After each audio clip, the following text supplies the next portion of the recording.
سورہ عنکبوت کی آیت نمبر 45 سے ترجمہ و تفسیر پڑھنے سننے کی سعادت حاصل کریں گے۔ اعوذ باللہ من الشیطان الرجیم، بسم اللہ الرحمن الرحیم۔ اتل ما اوحی الیک من الکتاب واقم الصلاۃ ان الصلاۃ تنہی عن الفحشاء والمنکر ولذکر اللہ اکبر واللہ یعلم ما تصنعون۔ ترجمہ کنز العرفان۔ اس کتاب کی تلاوت کرو جو تمہاری طرف وحی کی گئی، اور نماز قائم کرو، بے شک نماز بے حیائی اور بری باتوں سے روکتی ہے، بے شک اللہ کا فضل سب سے بڑا ہے اور اللہ جانتا ہے جو تم کرتے ہو۔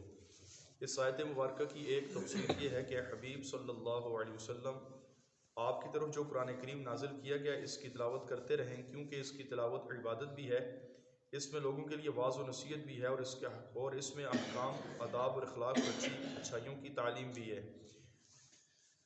اس آیت مبارکہ سے معلوم ہوا کہ نماز کے علاوہ بھی قرآن پاک کی تلاوت کرتے رہنا چاہیے۔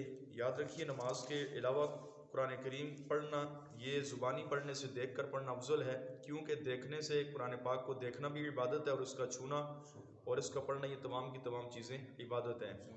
اس کی ترغیب حضرت ابو سعید خدری رضی اللہ تعالیٰ عنہ سے روایت ہے، نبی پاک علیہ الصلوۃ والسلام نے ارشاد فرمایا، تم اپنی آنکھوں کو اس کی عبادت میں سے حصہ دو۔ عرض کیا کہ یا رسول اللہ، آنکھوں کا عبادت میں سے کیا حصہ ہے؟ ارشاد فرمایا، قرآن کریم کو دیکھ کر پڑھنا، اس کی آیات میں غور و فکر کرنا، اس میں بیان کیے گئے عجائب کی تلاوت کرتے وقت عبرت و نصیحت حاصل کرنا۔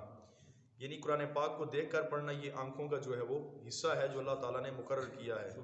اللہ تبارک و تعالیٰ ہمیں دیکھ کر قرآن کریم کی تلاوت کرتے رہنے کی توفیق عطا فرمائے۔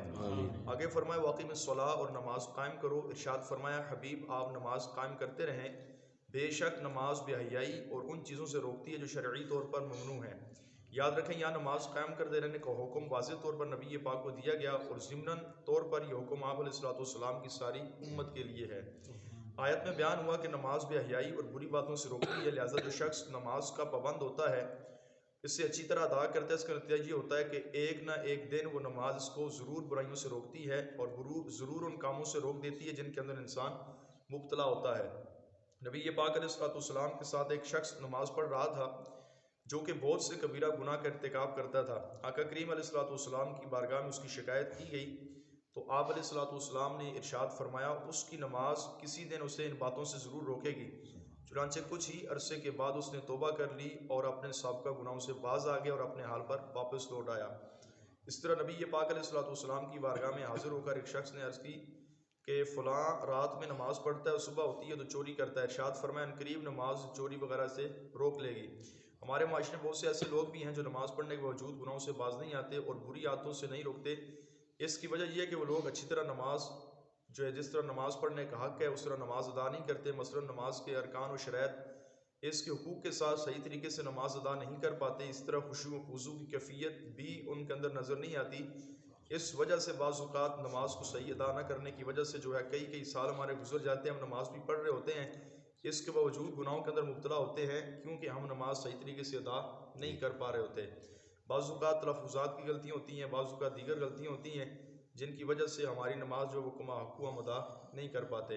اللہ تبارک و تعالیٰ جل شانہ ہم سب کو سیکھ کر نماز پڑھنے کی توفیق عطا فرمائے۔ آمین بجاہ نبی کریم صلی اللہ تعالیٰ علیہ وآلہ وسلم۔